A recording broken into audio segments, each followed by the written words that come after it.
தென்னகத்தின் ஒரு மூலையில் இருந்த அழகிய கிராமம் ஆனந்தபுரம். விவசாயமே அங்குள்ள மக்களின் வாழ்வாதாரம். அந்த கிராமத்தில் வாழ்ந்து வந்த அருள்தாஸ் ஒரு உண்மையான கிறிஸ்தவர்.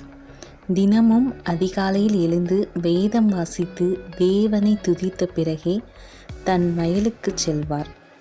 அவர் ஒரு நாள் சங்கீதம் 144:14 தியானித்தார்.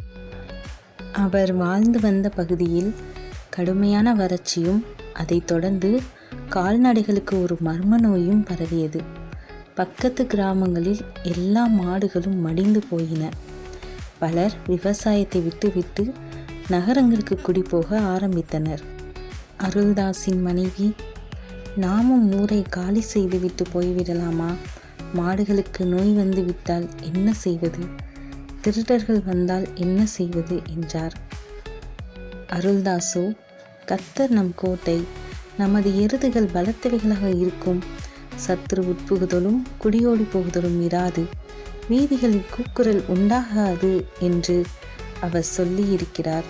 இந்த வார்த்தைகளை நான் விசுவாசிக்கிறேன், இதை நீயும் விசுவாசிப்பாயா என்று சொல்லி அருள்தாஸின் வீட்டிற்குள் அவரது மனைவி கவலையுடன் அழுது கொண்டிருக்க, அருள்தாஸ், அவரது மனைவி மற்றும் குழந்தைகள் மூவரும் ஒன்றாக மண்டியிட்டு கைகளை கூப்பி ஆழ்ந்த பிரார்த்தனையில் ஈடுபட இதமான தெய்வீக ஒளி அவர்கள் மீது பிரகாசிக்கின்றது.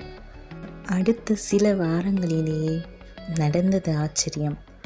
ஊரில் பலரது மாடுகள் பலவீனப்பட்ட போதும் அருள்தாஸின் எருதுகள் மட்டும் எந்த நோயும் தாக்காமல் பலமாக உழவு பணிகளை செய்தன. அதை பார்த்து அநேகர் ஆச்சரியப்பட்டனர். அருள்தாஸ் அவருடைய மற்ற விவசாய நண்பர்களுக்கும் தனது மாடுகளை கொடுத்து விவசாயம் செய்ய உதவினார். இப்படி சந்தோஷமாக போய்கொண்டிருந்த நாட்கள் தொடரவில்லை. பக்கத்து கிராமங்களில் கொள்ளையருடைய ஆதிக்கம் அதிகமாகிவிட்டன. ஒரு நாள் இரவு கொள்ளையர் கூட்டம் ஆனந்தபுர கிராமத்திற்குள்ளும் நுழைய முயன்றது.